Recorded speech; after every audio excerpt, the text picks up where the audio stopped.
Okay, well, let's talk about what can realistically be done then. Adam Koketch joins us now, political activist, and who was also up for the Libertarian Party ticket in the 2020 presidential election. Adam, welcome to RT.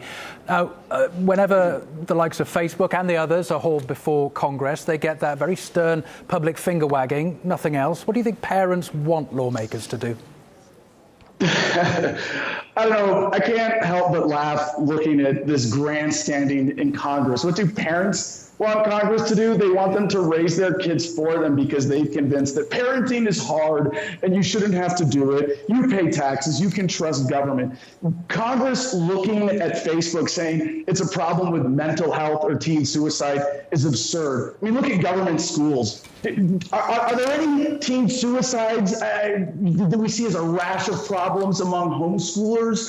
Have there been any school shootings at home schools? No. Government-run education has been the greatest assault on our children's mental health in this country. And so, yeah, it's absolutely absurd. And this gets to a deeper problem. I don't mean to jump ahead, but it's got to be parents re-engaged. All of these policy debates are nothing without parents looking out for their kids. But this is Facebook's own research that says Instagram could be a problem for children's mental health. The children can't particularly do anything. Yeah. And clearly the parents feel outgunned when it comes to keeping on top of apps, phones, what their kids are looking at when they're not directly in front of them and limiting screen time and what have you. Presumably the government needs to help those parents.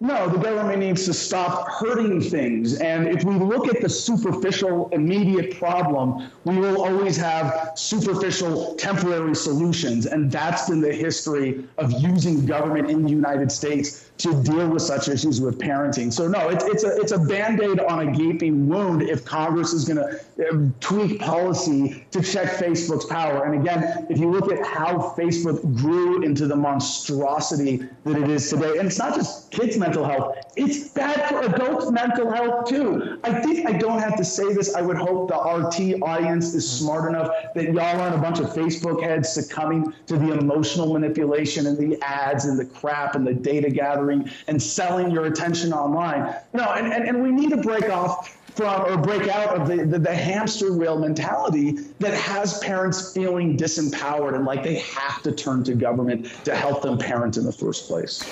But if this were a hospital that had a high mortality rate or a school where nobody was graduating with any qualifications, you presumably would expect the government to step in. Why would that be any different for those I'll say a handful of companies? It's less than that control all our social media. Well, see, I went to government-run schools, and I'm a disabled veteran, so I get my health care through the Department of Veterans Affairs. So when you say if there was a hospital where people were dying or a school where the education was failing, I would say, well, it's probably already a school or a hospital with a lot of government involvement, if not government-run institutions themselves. So again, the idea of government intervention addressing these issues, it's absurd to even suggest otherwise looking at recent history. It is an absurd denial of reality to suggest that government isn't responsible for these very important, very legitimate problems that are being pointed out. And it's criminally negligible or negligent for parents. It's grossly irresponsible for us as Americans to keep trusting government to have anything to do with our children's education or our health care for that. But it almost feels that with these companies, sometimes it feels like there's if not a thinly veiled, but kind of a hint that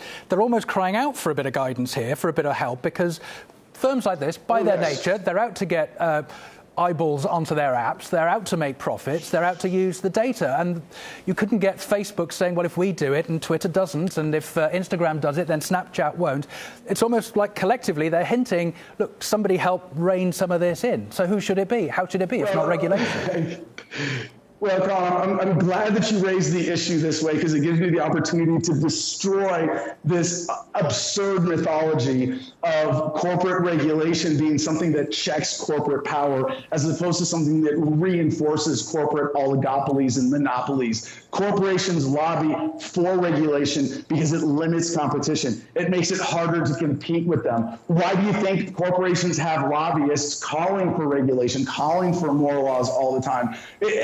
there is a bit of a power struggle between Congress and Facebook and these major power players. But overall, what is Facebook looking for with Congress? And they have so much money. They're able to move lobbyist money behind the scenes without it even being traceable back to Facebook. Of course, they're going to pull strings in their favor. But what do you think is going to happen? Do you really think that the Senate and Congress is going to intervene and put Facebook in its place? No. And this goes back to the fundamental empowerment of major corporations through government corporatist policy in the first place, intellectual property, regulation, taxes, all of these things that make it difficult to compete, re-entrench these major corporate monopolies, and to bring it back to the parenting issue, make parents feel helpless when they're up against Facebook because they're up against the government that's backing them up at the same time. Parents can't be everywhere all the time, though, can they, Adam? And if you had, say, somebody pushing drugs on kids or pushing smoking on little kids or drinking on little kids, you'd expect somebody in federal authority to do something about it, wouldn't you? Why shouldn't the damage to their mental health be any less serious?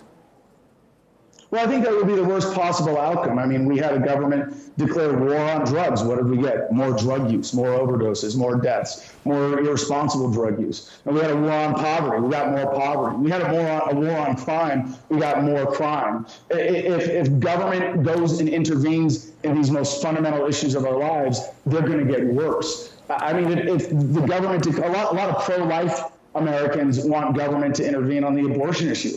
And if government declares war on abortion, within a year, no one would be having them. It's absurd. And to suggest otherwise is, again, to deny reality, to deny history, that at this point, it really is, I mean, just keep doing the same thing, expecting different results, like the mythological Einstein quote. It's the definition of insanity. And it's worse than that, because right now, that denial of the reality of the nature of government is killing us as Americans, figuratively and literally. Well, you know, sometimes the simplest solutions are the best. If I was a parent, I'd just keep changing the Wi-Fi password and they'd be done with it. Okay, it's always good to talk to you. Political activist Adam Kokesh, thank you.